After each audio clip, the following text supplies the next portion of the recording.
This is another installment of the SNL podcast. I'm your host, just some guy named Jay. And what we'll be doing in this one, what I'll be doing in this one is reviewing the Anne Hathaway episode that aired November 10th, 2012. But before I do that, I want to give a shout out to DJ Mega Blaster. DJ Mega Blaster is a former club DJ, now turned beat maker slash music producer. And basically what makes his music kind of special and different from a lot of other beat makers out there is that he takes classic 8-bit video game sounds and he flips them and remixes them and makes really nice mixes, dance mixes, and hip-hop tracks out of them. So if you're into that sort of thing, you might want to check him out, DJ Mega Blaster. And I'm putting his I'm putting his links in the info box down below. All right, let me turn this volume down on this computer so we don't hear sounds like that and people instant message me and things like that. All right, let's get started. The cold opening. Now this was a big election. Mitt Romney and Barack Obama. It was a real big election. And the cold opening, I felt like they should have did something a little bit epic. They should have did a classics. Toy boat. They should have did a classic type of skit. They should have did something that was just over the top, huge, something big for the cold opening. And they didn't. They just did this. Mitt Romney, on election night. I mean, it was funny. It had a few little jokes in there, but I mean, I was expecting something huge though. I think the cold opening was kind of one of those let's just slap this together. That's what it seemed like to me. I like Taran Killam as kept coming out as Mitt Romney's sons and things. I did like that. Kate McKinnon as Anne Romney. I mean, it was okay. I just was expecting something a little better. The monologue wasn't really filling the singing little monologue. I know they did that because of the movie she's in right now, the musical that she's in, and it seemed like it was a lot of slapped together stuff. And somebody on the Saturday Night Live message board said that the cast of SNL can't sing. A few of them can, most of them can't. And it just didn't work. And also I want to say something about Aidy, Bryant and what's my dude, Tim Robinson. I don't know where my brain is right now. Yeah, with their little line where they sung, we're barely in the show because we're new. It kind of reminded me of Tim Meadows singing when I think when Steve Martin hosted. And Tim Meadows, I'm not in the show. I don't have any lines. I'm not in the show. But if I can't sing either. But if I did, I'd be raring to go or something like that. It kind of reminded me of that. Still wasn't all that great. But hey, it's funny how Kate and Cecily didn't sing that with them, even though they're new. They're getting stuff on the air. And it seems like Tim Robinson is he's the new Paul Brittain. Well, actually, it seemed like Paul Brittain did more while he was on the show. Well, I know Tim Robinson's. This is only his six. I don't know. He hasn't been on here that many episodes, but I don't know. But at least he's not messing up like Paul Brittain was doing. Paul Brittain was just oh my God, he was kind of stumbling. Let's see, the Girlfriends talk show. It seemed like one of those skits, like they should have aired this later on. It shouldn't have been like that next skit after the monologue, after the the opening parts. Because this, it was funny, but it was just like one of those kiddie type. You know where the joke's coming from. Sometimes you can look at a skit and you know where they're going with this before they even really get in depth with the skit. And that Girlfriends talk show was kind of that. I wouldn't mind seeing it again though, but maybe they should flip it up some kind of way. Because Aidy Bryant does need some kind of recurring character or something, and this would give her something to do. But I mean, if they do decide to redo this or decide to air this again, on a different episode and do it again, what they should do is they should put more jokes in it and just kind of, I don't know, get in depth with the little Cecily Strong's character and Aidy Bryant's character kind of going back and forth and how Cecily Strong is like, oh, you got a new best friend, oh, it's not fair. Or even just change that, don't even do like a best friend type thing. Just like have just a regular, have somebody that they're interviewing or something, and have the kind of little banter. Well, I don't know. I wouldn't mind seeing it again because I definitely would like to see more Aidy Bryant, And oh yeah, I've been getting hate mail about the Aidy Bryant thing. I don't think you guys listen. I think some of you that send me the hate mail, I think y'all just listen to like the first 2 minutes of something and then just say, oh, I don't like this guy and start digging into me, which is fine. I like the interaction because at least you guys are going to them. But just listen to what I'm saying before you send the hate mail. Come on, especially about Aidy. What I say about Aidy Bryant, I've not ever put Aidy Bryant down, So, well, anyways, moving on to the next thing, the Mokiki, the sloppy swish dance. I guess that's the new thing to do. What people are doing. It seems like they're doing digital shorts, but just without Andy. It just seemed like it would have been a digital short type thing. And I guess since that digital short thing was the Lonely Islands thing, I guess they can't just flash digital short up there. And if they do, I guess the fans are going to expect Andy Samberg to come out and do something, But I mean, it was okay. The first part of the episode seemed kind of a little weak. Not terrible, but just not as bad as the Joseph Gordon-Levitt episode though, or the Daniel Craig episode. The Daniel Craig, in my opinion, was the worst one this season. Now the Homeland skit, I don't watch Homeland, so I really couldn't. It's unfair for me to really judge this skit. But I just like Anne Hathaway's performance. Like, if you're going to parody something, even for people who don't watch what you're parodying or don't know what you're parodying, I think they should at least do it in such a way that even if you don't look at it, you can still laugh, or you can still laugh at certain jokes they throw in there, So yeah, I did like it, I'm actually going to check out an episode of Homeland just to kind of see, to kind of compare and contrast with it. But the people on the message boards have been saying that they said Nasim really nailed the daughter. And Anne Hathaway really, the character that she played, she really was, she really does act like that.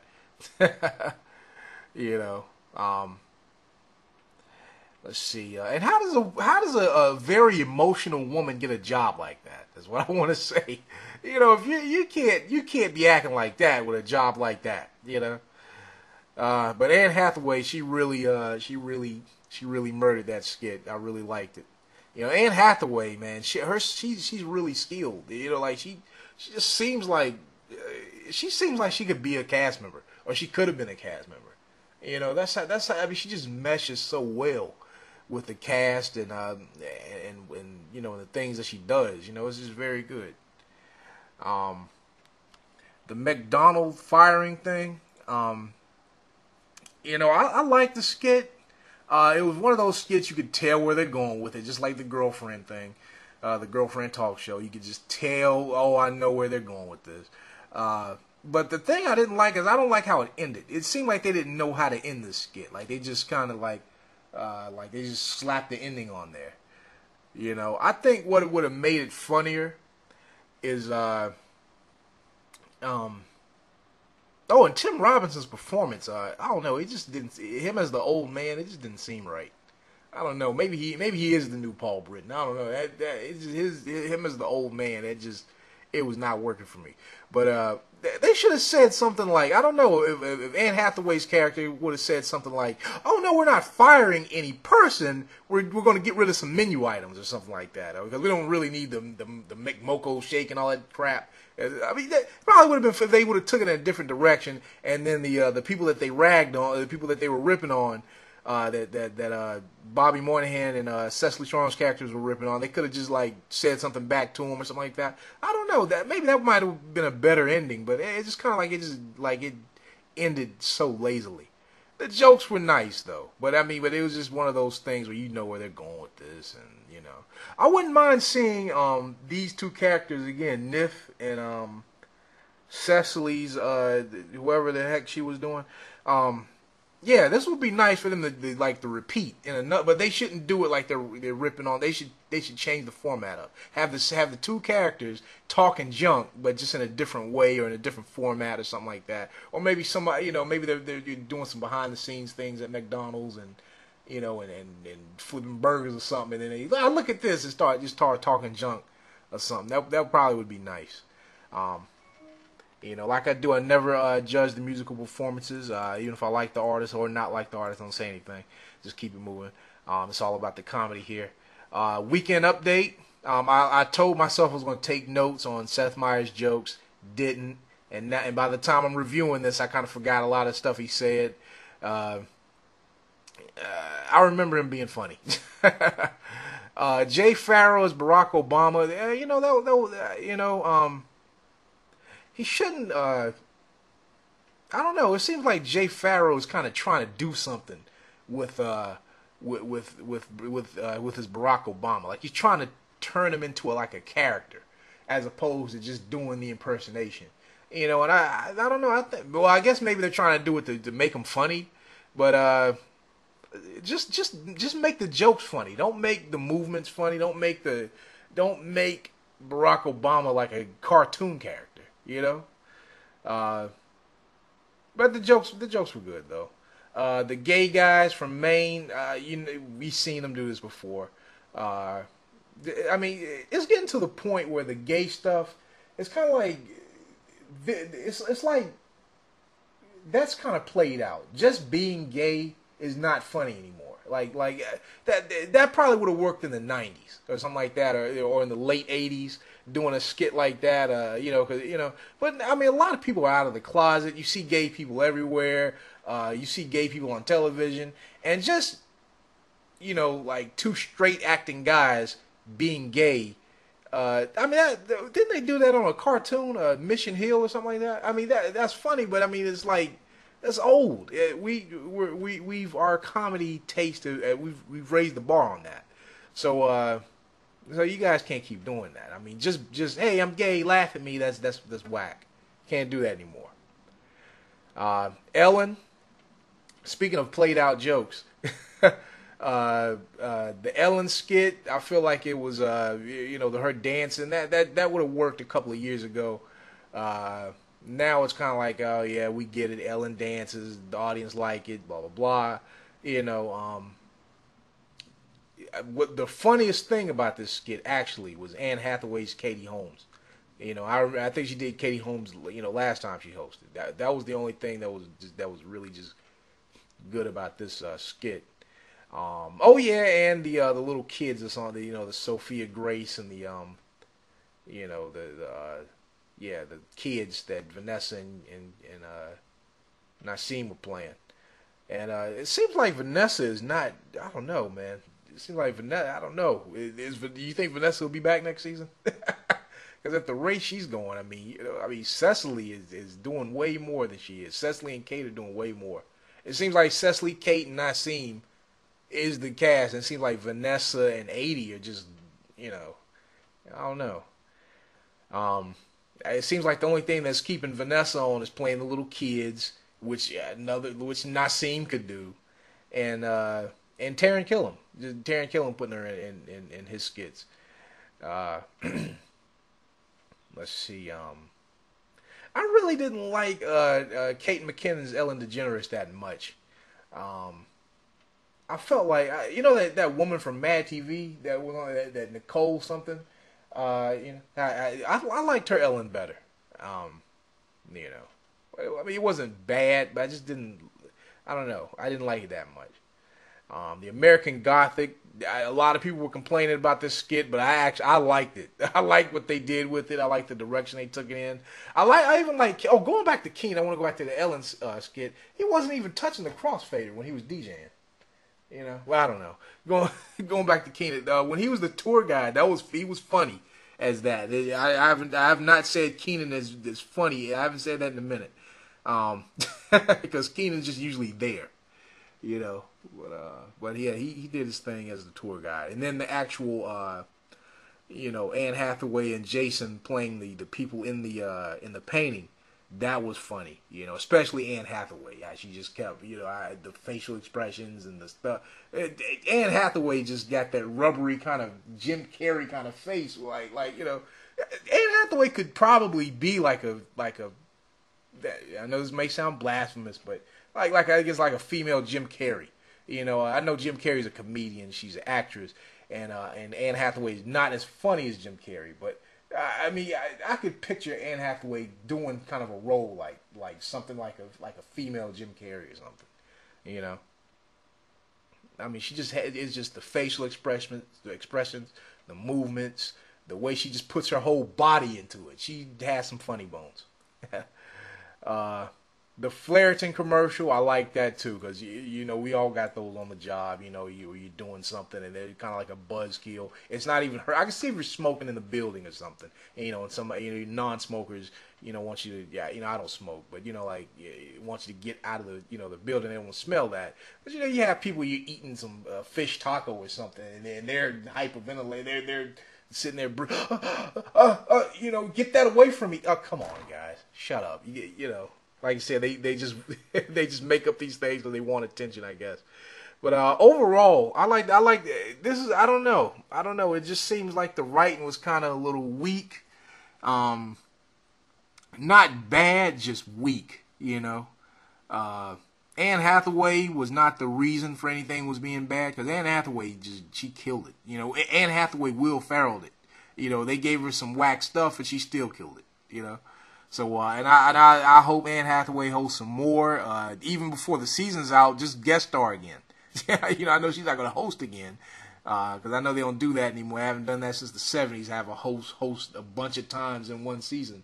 But yeah, Anne Hathaway, you're welcome to just pop up and be in a skit. I would like to keep seeing that. You know, what else I'd like to say? Tim Robinson, oh my God. I mean, Aidy Bryant is kind of making herself useful. But Tim Robinson is just, I don't know. I feel like, maybe they could get somebody better or something. You know, I'm not saying that he's not funny, and I'm not saying that he's, you know, bad, but gosh, I mean, you know, he's still new, but, you know, even Jay Pharaoh, before he kind of, even, you know, Jay Pharaoh, like in the first couple of episodes back in 2009 or 2010, whatever that season was, him and Taran and all them joined. Even he was in the lead in like a couple of skits before they stopped using him like that. You know, Tim Robinson is just like, you know, even Paul Brittain had like some characters and things. I mean, it's like Tim Robinson is just there. You know, but I'd like to. Hopefully, he'll do something. You know, we'll see him do something. All right, that's all I like to say. Again, I'm just some guy named Jay. Good night and have a pleasant tomorrow.